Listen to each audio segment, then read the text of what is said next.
नमस्कार मित्र हो, मी आहे आता वादी ए शब जे ओमान येथील एक महत्त्वाची आणि मस्ट डू अशी प्लेस आहे, अशी वादी आहे. त्या ठिकाणी मी आहे आणि ओमानची ट्रिप ही आपण नक्कीच करण्यासारखी आहे.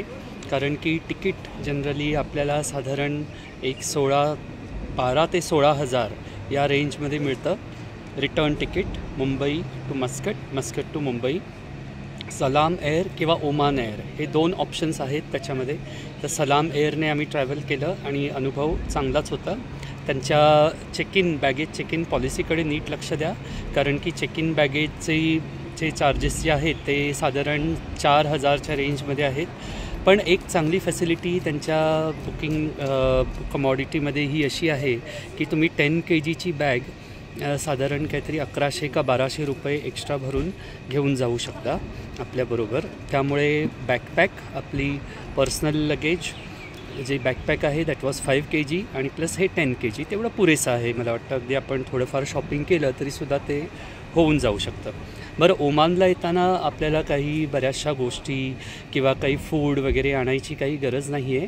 तसं इकडे अगदी सगळीकडे लुलू हायपर मार्केट वगैरे आहे आणि त्याच्यामध्ये बऱ्याचशा गोष्टी अगदी 1 Omani riyal, 1.5 Omani riyal, 2 Omani riyal.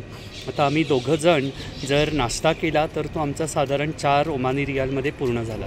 जर जेवण वगैरे केलं तर साधारण 7 ओमानी रियालमध्ये पूर्ण झालं, इन्क्लुडिंग नॉनव्हेज गोष्टी. तर या गोष्टी तुम्ही लक्षात ठेवू शकता. It is very very doable. तिसरी महत्त्वाची गोष्ट म्हणजे आपलं जे लोकल ट्रॅव्हल वगैरे आहे ते जर तुम्ही स्वतः जर गाडी चालवत असाल तर त्याच्याबद्दल काही प्रश्नच नाही. कारण की जे कार रेंटल आहे ते साधारण 10 ओमानी रियालला मिळतं आणि प्लस आपल्याला जे फ्युएलचे चार्जेस आहेत ते सुद्धा साधारण तेवढे 7-8 ओमानी रियाल, म्हणजे साधारण 15 ते 18 रादर ओमानी रियालमध्ये तुमचा हे ट्रॅव्हलचा खर्च जो आहे तो निघून जाऊ शकतो एका दिवसाचा. सो तेही तुम्ही करू शकता. इफ नॉट तर कार आणि driver who is also your guide अशा प्रकारचं रेंटलसुद्धा तुम्ही करू शकता आणि दॅट इज रिअली डुएबल. तर आम्ही तसंच केलं आणि आमचा छान अगदी अनुभव झाला. आम्हाला त्यांनी 150 ओमानी रियाल 4 दिवसांचे, हे रादर 5 दिवसांचे असे त्यांनी आम्हाला चार्ज केले.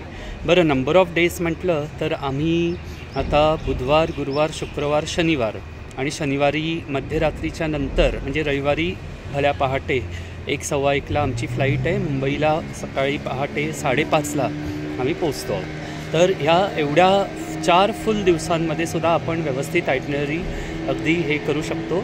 जसं आम्ही इथे सकाळीच पोचलो, 6:30ला लँड झाली फ्लाईट आणि बाहेर आम्ही 6:15ला होतो आणि आम्हाला ऑलरेडी आमची गाडी वगैरे आणि आमचे जे नोन आहे तिकडचे ओमानचे रेसिडेंट ते आम्हाला न्यायला आले होते. तर आम्ही पटकन ब्रेकफास्ट वगैरे केला बाहेरच आणि आपला टिपिकल साऊथ इंडियन, आणि त्याच्यानंतर मग आम्ही जे सुलतान कबूस मॉस्क आहे ते पाहिलं आणि ते पाहायला साधारण आम्हाला 1-1.5 तास लागला, पण इट वॉज वर्थ इट.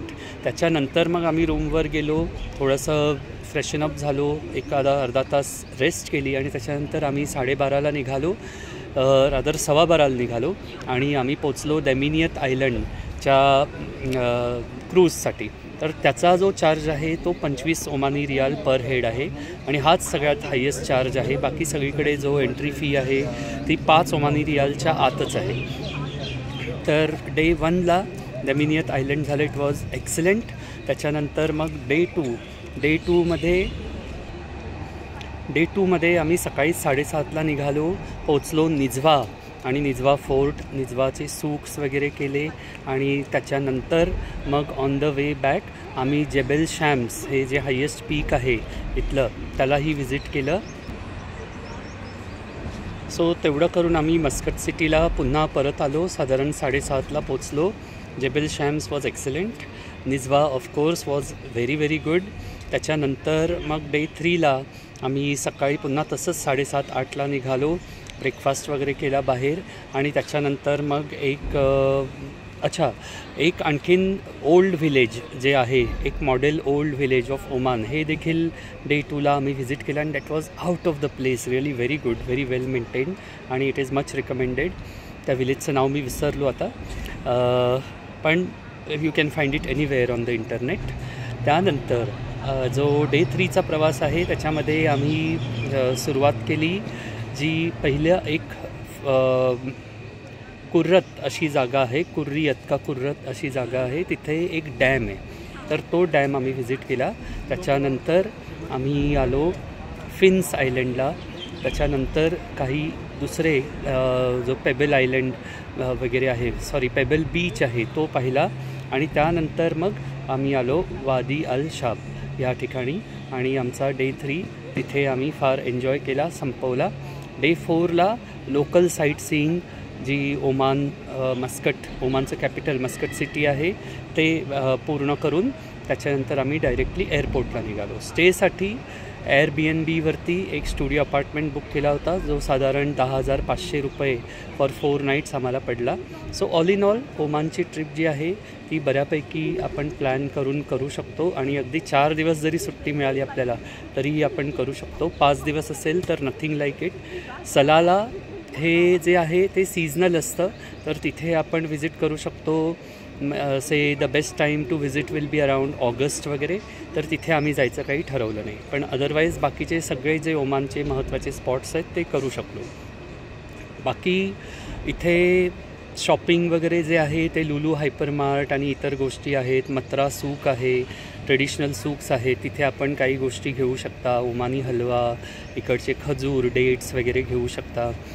इलेक्ट्रॉनिक्सही काही गोष्टी इथे बऱ्याच ऑथेंटिक आहेत, तर तुम्हाला इंटरेस्ट असेल तर घेऊ शकता. बाकी लोक तर फारच छान आहेत. इट इज व्हेरी सेफ, काहीच प्रश्न नाही. सो डेफिनेटली प्लॅन करा आणि ओमानला व्हिजिट करा. पुन्हा भेटून मित्रो, नमस्कार.